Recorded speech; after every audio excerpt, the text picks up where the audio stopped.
오늘은 우리의 마음으로부터 우리의 모든 삶의 영역 가운데서 열매 맺을 수 있는 하나님의 말씀에 대해서 함께 나눠보도록 하겠습니다.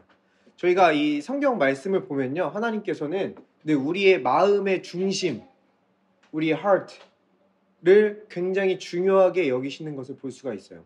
우리의 어떤 외형이나 외모가 아니라 하나님께서는 늘 우리의 마음에 관심이 있으시고, 하나님의 매럴은 바로 우리 our heart, 우리의 마음임을 우리는 성경을 통해 볼 수 있습니다. 그래서 하나님께서 이스라엘 백성들이 왕으로 이제 새로운 왕을 세우실 때 이 사무엘 선지자를 이새의 집에 보내죠.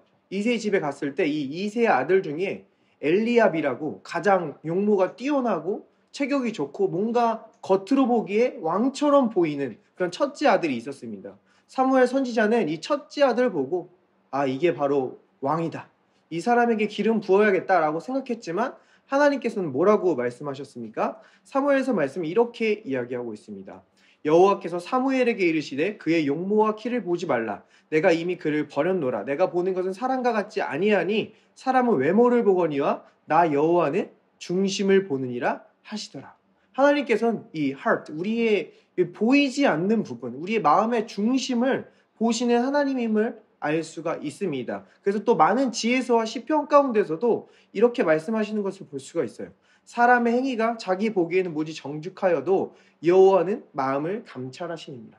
겉으로 보기에는 굉장히 올바른 일 같고 옳은 일 같고 굉장히 정당해 보이지만 하나님께서는 그 숨은 마음 가운데 있는 그 중심을 보신다라는 말씀을 우리에게 해주고 있는 것입니다. 자, 이렇게 중심을 보시는 하나님, 이렇게 우리의 안을 꿰뚫어 보시는 하나님이 우리의 하나님인 것이 얼마나 감사한 일이냐면, 우리가 때로는 굉장히 좋은 사람들과 관계를 하고 있어 보이고 일이 굉장히 잘 돼 보이는 과정 가운데에서 우리의 눈은 그렇게 보이고 있지만 그 마음 가운데 우리를 향한 위험한 마음이 있다면, 우리가 잘못된 길로 갈 수 있는 그 보이지 않는 것들이 있다면 하나님께서는 눈으로 보기에는, 겉으로 보기에는 굉장히 좋아 보이지만 우리에게 잠깐 스탑의 사인을 주시고 잠깐 기다리게 하셔서 우리가 정말 잘 될 수 있는 길로 인도하시는 것이 바로 우리 하나님이신 줄 믿습니다.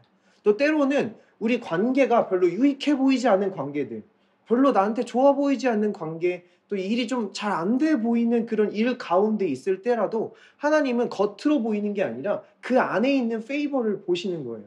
그래서 우리가 그렇게 안 좋아 보이는 일 가운데 실망하고 낙심하여서 떠나는 그런 마음이 들었을 때에도 하나님은 그때 우리가 인내하게 하시고 우리가 좀 참게 하셔서 그 가운데 놓여있는 하나님의 페이버를 우리가 누릴 수 있게 하나님께서 인도해 주시는 줄 믿습니다. 이 하나님이 우리 하나님인 것은 너무나 든든합니다. 그래서 하나님께서는 이 하나님의 그리스도의 몸된 교회인 이 그리스도의 공동체를 하나님이 돌보실 때 이 초대교회에도 그런 사건이 있었어요. 굉장히 신자처럼 보이고 이 교회에 유익을 줄 것처럼 보이지만 속으로는 다른 생각을 하고 있는 아나니아와 삽비라라는 인물이 등장합니다. 그래서 지금 이 인물이 등장해서 한 것은 오퍼링이에요. 헌금을 합니다. 굉장히 좋아 보이는 행동이고 정직한 행동 같아요. 그런데 하나님께서는 베드로를 통해서 어떻게 말씀하십니까? 베드로가 이르되 아나니아야, 어찌하여 사탄이 내 마음에 가득하여 내가 성령을 속이고 땅값 얼마를 감추었느냐. 하나님께서는 겉으로는 헌금 드리는 행동 얼마나 멋있습니까? 그렇지만 그 마음 가운데 있는 사탄, 우리 마음 가운데 잘못된 의도를 드러내시고 이 교회 공동체를 지켜주시는 것을 볼 수가 있습니다. 이렇게 하나님이 겉으로 보이는 것뿐만이 아니라 마음을 감찰하신다는 것은 우리에게 있어서 굉장히 든든한 일입니다. 자, 그런데 반대로 이 하나님께서 다른 것들의 마음을 보시는 게 아니라 내 마음과 내 속을 본다고 할 때 조금 꺼림직하게 느껴질 수 있어요. 이런 생각과 이런 불편한 마음까지도 다 보시고 나의 연약한 이런 생각까지 다 보신다고 라고 할 때 우리는 조금 불편한 마음이 들 수 있습니다. 자, 이러한 마음이 드는 게 우리 인간적인 마음인데, 이러한 마음 밭에 대해서 예수님께서 비유로 말씀해 주신 것이 있어요. 다들 기억나시죠? 씨 뿌리는 자의 비유 기억나시죠? 예수님께서 그 씨 뿌리는 자의 비유를 말씀하시고 제자들에게 설명해 주실 때 이렇게 말씀해 주시는 것을 볼 수가 있어요. 이 비유는 이러하니라. 씨는 하나님의 말씀이요 길가에 있다는 것은 말씀을 들은 자니 이에 마귀가 가서 그들이 믿어 구원을 얻지 못하게 하려고 말씀을 그 마음에서 빼앗는 것이요. 자, 이 씨는 하나님의 말씀이고 이 우리의 마음밭에 심는 거니까 우리 마음이 바로 이 밭이라고 지금 이 비유에서 설명해 주고 있는 겁니다. 자, 근데 우리가 곰곰이 생각해 보면요, 이 여러 가지 밭을 지금 말씀해 주고 있어요. 이 길가 같은 마음, 말씀이 왔지만 사단이 금방 가져가는 마음, 또 혹은 이 돌밭 같은 마음, 말씀을 처음엔 기쁘게 받으나 이 그 다음에 어떤 염려와 근심되는 일들이 생길 때 바로 또 시드는 그런 깊은 뿌리 내리지 못하는 그런 마음, 혹은 어떤 엉겅퀴가 있는 마음, 어떤 염려와 세상의 어떤 시험이 나타났을 때 금세 시드는 마음, 이런 것을 길가, 돌밭, 가시가 있는 마음으로 예수님께서는 말씀을 해주십니다. 우리는 마치 우리 마음이 그렇게 느껴질 때가 있어요. 아, 나는 이 말씀을 끝까지 믿지 못하네. 혹은 염려와 근심이 나타났을 때 금방 염려하게 되네. 라는 그런 어떤 우리의 옛 자아에 있던 그런 습관들이 아직도 우리 마음속에, 어떤 그런 네거티브한 생각들이 아직도 우리 마음속에 있는구나 라고 그렇게 느껴질 때가 있습니다. 그리고 예수님께서는 제일 마지막으로 이 좋은 밭에 대해서 말씀해주고 있어요. 이 좋은 땅에 있다는 것은 착하고 좋은 마음으로 말씀을 듣고 지키어 인내로 결실하는 자리라. 바로 우리 마음 가운데 하나님의 말씀이 뿌리내어서 열매 맺을 수 있는 그러한 좋은 땅, 그런 것을 바로 좋은 마음이다 라고 우리에게 말해주고 있는 겁니다. 자, 근데 안타깝게도 예수님께서 이 비유를 말씀하실 때 그 주변에는 이 좋은 마음을 가진 사람이 아무도 없었습니다. 심지어 이 이스라엘의 역사상 하나님께서는 지금 이 예수님께서 이것을 처음 얘기하는 것이 아니라 이 마음에 대해서, 이 마음을 좋은 마음으로 만드는 것에 대해서 계속해서 말씀하셨거든요. 이 선지자들을 통해서 말씀하신 것 중에 특별히 예레미야 선지자를 통해서 말씀하신 거 하나 나누겠습니다. 예레미야 선지자는 이렇게 이야기했어요. 여호와께서 유다와 예루살렘 사람에게 이와 같이 이르노라. 너희 묵은 땅을 갈고 가시덤불에 파종하지 말라. 유다인과 예루살렘 주민들아, 너희는 스스로 할례를 행하여 너희 마음 가죽을 베고 나 여호와께 속하라. 그리하지 아니하면 너희 악행으로 말미암아 나의 분노가 불같이 일어나 살인이니 그것을 끌 자가 없으리라. 자, 여기 보면은 그 NLT 밑에 성경을 보시면 아시겠지만 지금 이 말이 우리의 마음을 기경하라라고 말하는 거예요. 우리 마음에 있는 그 돌과 가시 같은 것들을 치우고 좋은 밭으로 만들어라. 너희 마음에 할례를 행하라. 그래서 이 말씀이 너희의 삶 가운데 진짜로 열매 맺을 수 있도록 하라 라고 말했지만 이스라엘 역사상 아무도 그렇게 할 수가 없었습니다. 심지어 이 예수님의 말씀을 듣고 있는 이 제자들이 얼마나 예수님의 말씀을 많이 들었습니까? 기적을 행하시고 심지어 그 말씀을 보여주셨어요. 기적을 행하고 치료를 행하고 예수님이 결국 십자가를 지시고 부활하실 것이라는 그 계시의 말씀까지 제자들에게 다 해주셨지만 결국 예수님이 십자가 앞으로 가셨을 때 제자들은 어디 있었습니까? 모두 다 도망갔습니다. 예수님이 부활하고 나타나셨을 때에도 제자들은 무서워서 문을 잠그고 꽁꽁 숨어 있었던 것이 현실이었습니다. 즉 이것은 우리에게 말해주는 것이 무엇입니까? 인간 스스로, 우리 스스로 우리 마음밭에 돌을 제거하고 가시를 제거해서 좋은 땅, 열매 맺는 땅으로 만들 수 없다는 것을 우리에게 말해주고 있는 것입니다. 자, 이러한 상태를 로마서 말씀은 이렇게 말해주고 있어요. 하나님을 알되 하나님을 영화롭게도 아니하며 감사하지도 아니하고 오히려 그 생각이 허망하여지며 미련한 마음이 어두워졌다. 자, 여기서 보면은 하나님을 알되라고 나와 있어요. 말씀을 듣고 말씀을 알아도 그것에 대한 열매를 맺을 수 있는 마음이 생길 수가 없다는 것을 지금 우리에게 말해주고 있는 것입니다. 자, 그러면 우리는 어떻게 우리의 마음을 기경할 수 있고 좋은 밭을 만들 수 있고 가시와 이런 돌들을 제거해서 열매 맺을 수 있는 땅으로 만들 수 있는 것입니까? 우리는 이것을 베드로의 어떤 진술을 통해서 이것에 대한 계시를 발견할 수 있는데요. 이 베드로의 계시는 어느 상황이냐면 지금 이 예수님께서 십자가 지시고 부활하시고 나서 이제 이 복음이 유대인뿐만이 아니라 이방인에까지 전해져서 이방인들이 구원받는 그러한 놀라운 역사들이 일어나는 것을 지금 베드로가 그러한 현상을 보고 예루살렘으로 돌아와서 그 예루살렘 회의 가운데서 유대인 신자들에게 이러한 놀라운 장면을 이야기해주는 그러한 문맥 가운데서 지금 이 사도행전 말씀이 시작됩니다. 제가 읽을게요.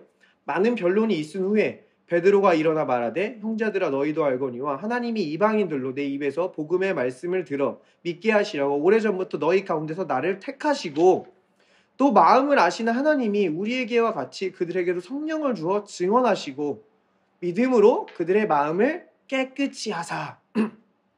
자, 마음을 어떻게 깨끗이 할 수 있어요? 믿음으로. 우리의 마음의 돌과 가시들을 어떻게 치울 수 있어요? 믿음으로 할 수 있다라는 것을 볼 수가 있어요. 자, 그러면 이 베드로가 말했던 것처럼 그 앞절에서 이 믿음은 어떻게 생깁니까? 복음의 말씀을 들어 믿게 하시려고. 우리는 이 복음의 말씀을 들을 때 믿음이 생기고 그 믿음으로 말미암아 우리의 마음밭을 기경할 수 있다라고 오늘 우리에게 말씀해주고 있는 것입니다. 조금 의문이 들 수 있어요. 자, 복음의 말씀을 들음으로 말미암아 믿음이 생기고 마음이 깨끗하게 된다. 자, 근데 아까 그 씨 뿌리는 비유 한번 생각해 보세요. 그 씨 뿌리는 비유에서 씨가 하나님의 말씀이라고 했어요. 그럼 아까도 분명히 하나님의 말씀을 뿌린 거잖아요. 하나님의 말씀을 뿌렸는데 아까는 길가에 떨어져서 마귀가 가져가고 돌밭에 의해서 시들고 가시 때문에 자라지 못하는데 지금은 어떻게 복음의 말씀을 듣고 믿음이 생겨서 마음을 깨끗게 하고 열매를 맺을 수 있게 된 것입니까?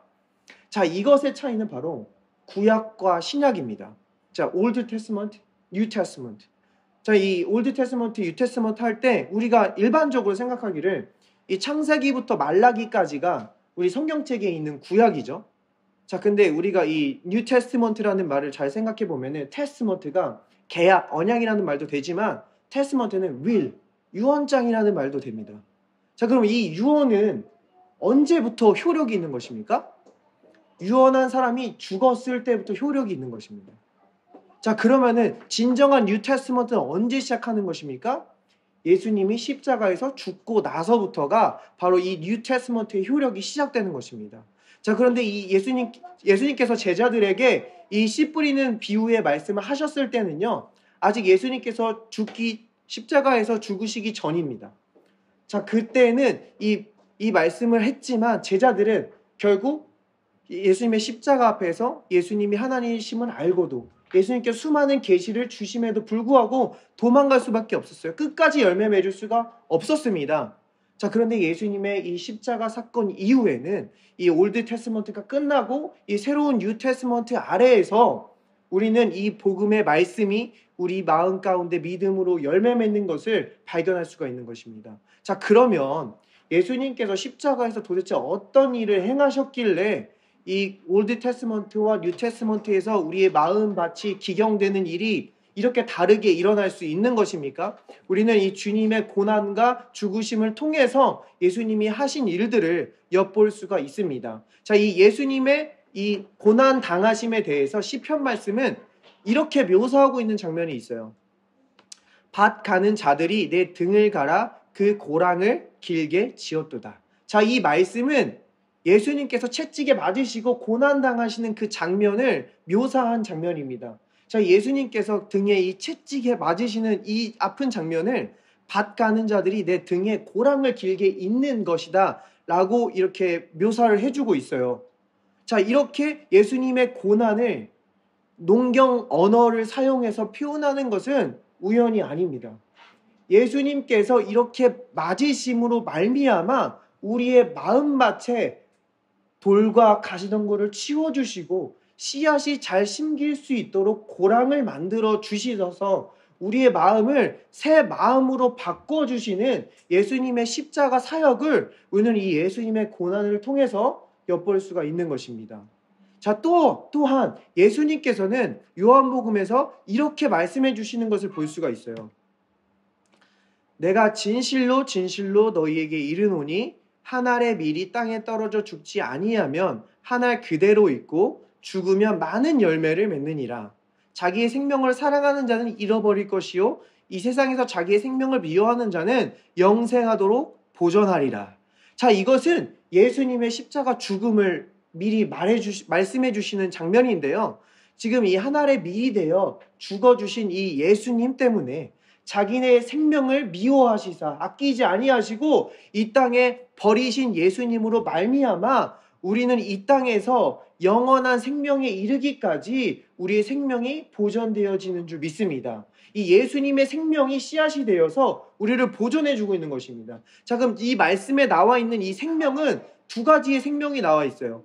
단어는 똑같은데 두 종류의 생명입니다. 첫 번째 종류의 생명은 푸시케라고 해서 보통 이게 소울로 번역이 되는 단어입니다. 그러니까 이 단어는 우리가 아담으로부터 받은 그 생명, 이 땅에 있는 그 생명을 말하는 거예요. 근데 두 번째 나와 있는 이터널 라이프 할 때 여기에 라이프는 조의 라이프, 이 하나님의 생명을 말해주고 있는 것입니다.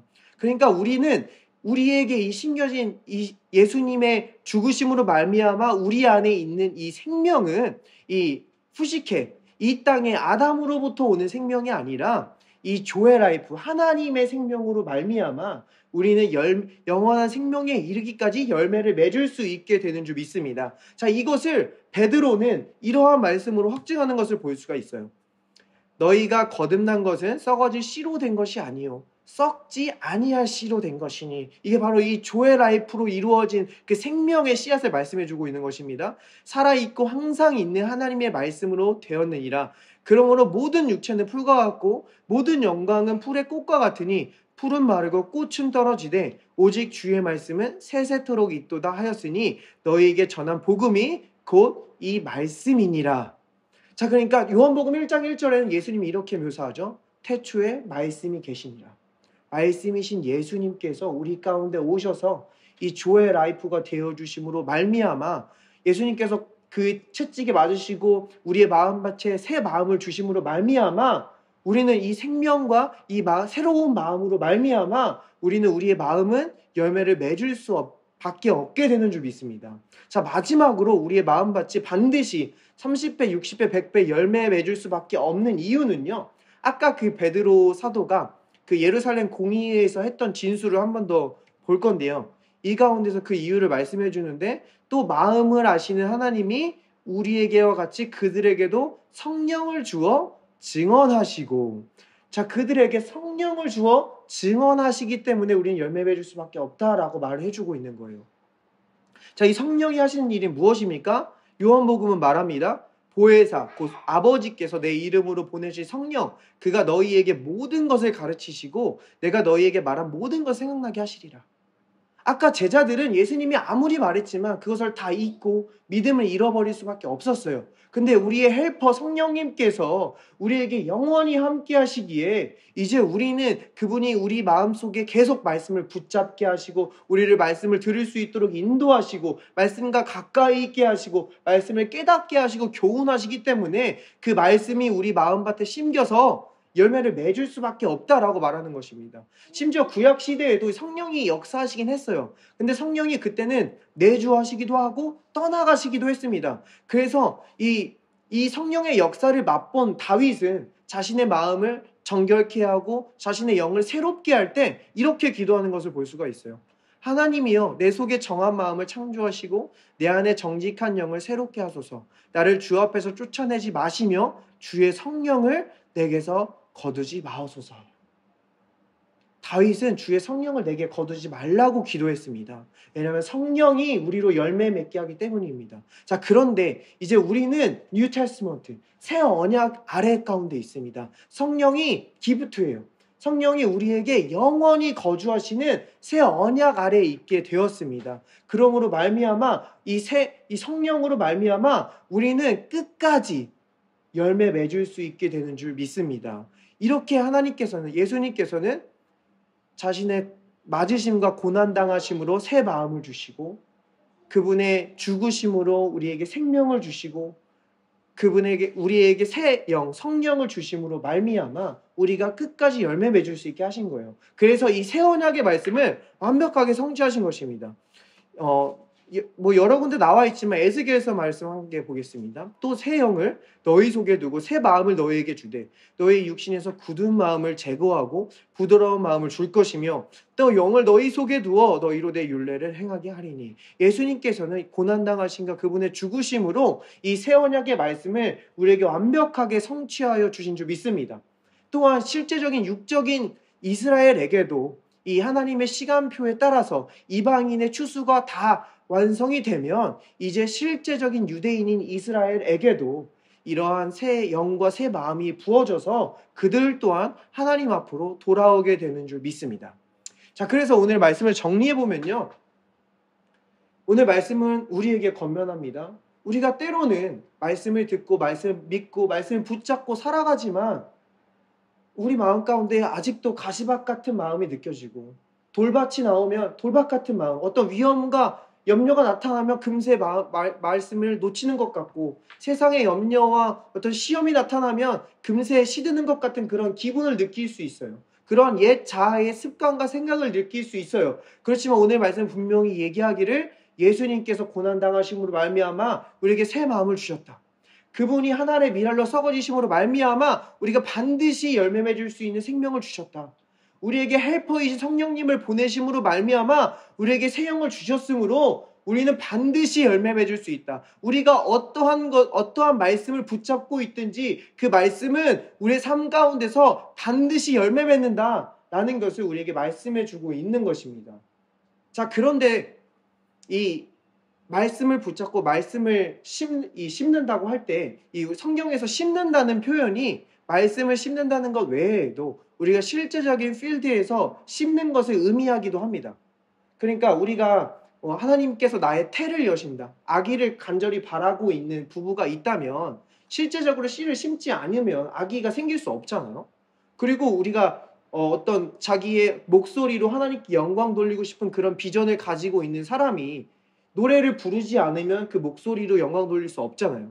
그리고 우리가 등산을 좋아하는 사람이 산을 올라가지 않으면 그 산을 누릴 수 없듯이 우리가 실제적인 필드에서 심는 어떤 행동으로 나타나기도 합니다. 그런데 언제나 성경은 1차적으로 심는다는 의미가 이 말씀을 마음에 심는 거예요. 이 말씀이 마음에 심어지면 그것이 믿음이 되고 그 믿음의 결과로, 믿음의 열매로 그 심는 적절한 곳에 적절한 타이밍에 심는 행동의 결과로도 나타나게 되는 것입니다. 자, 그런데 이러한 믿음의 프로세스는 때로는 이렇게 자기 의와 자기 노력으로 심고 행하는 사람들에 비해서 조금 초라해 보일 수 있습니다. 이 심는다는 게 보이지 않잖아요. 이 땅에 씨앗을 심는 게 보이지 않기 때문에 때론 초라해 보일 수 있어서 이게 정말로 열매 맺을까? 정말로 이게 효과가 있는 것일까?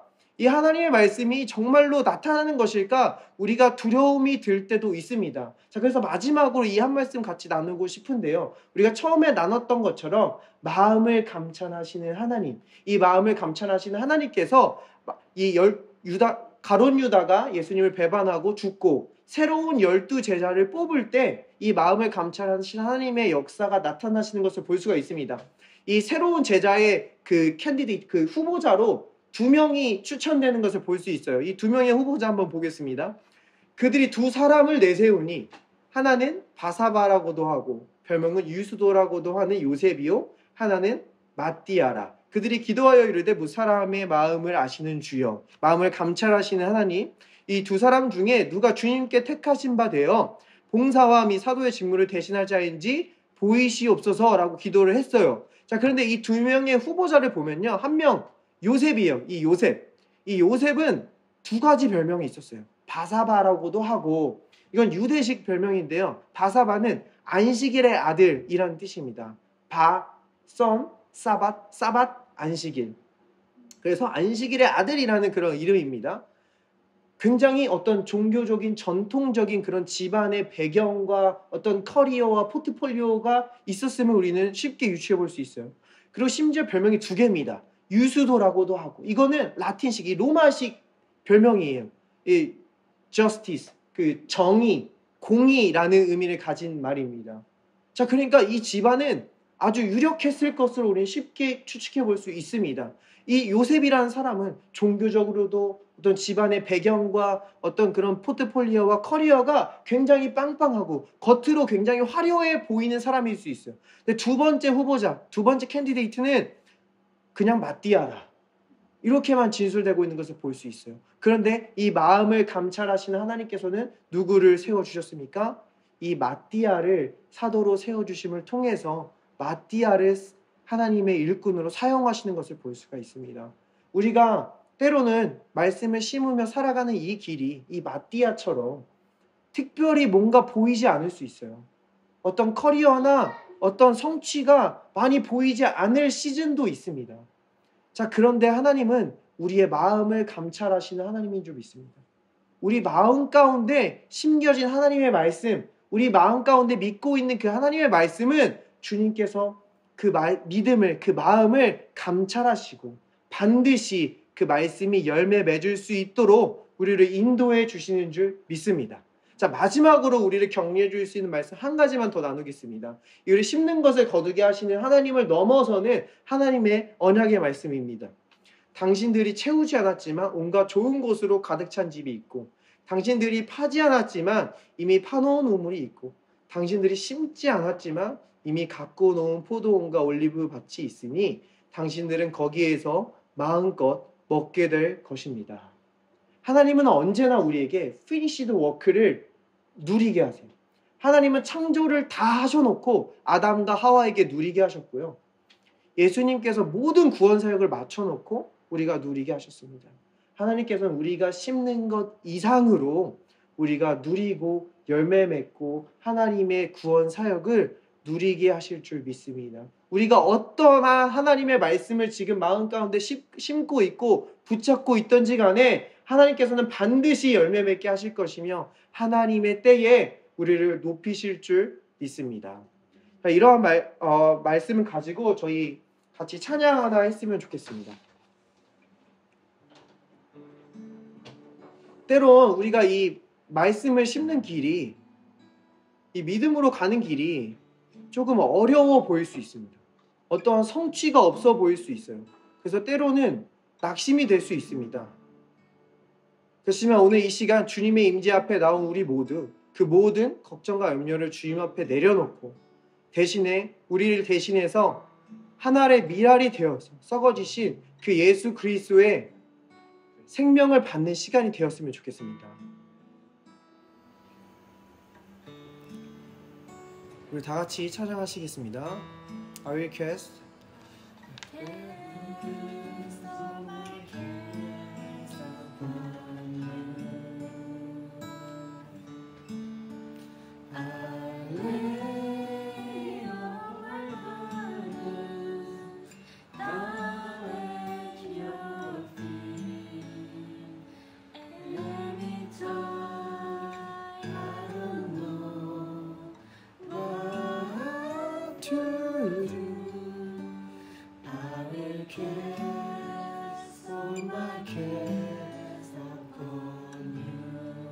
한 번 더 찬양합니다. I cast all my cares upon you. I lay all of my burdens down at your feet. Anytime I don't know what to do, I will cast all my cares upon you. We pray in spirit.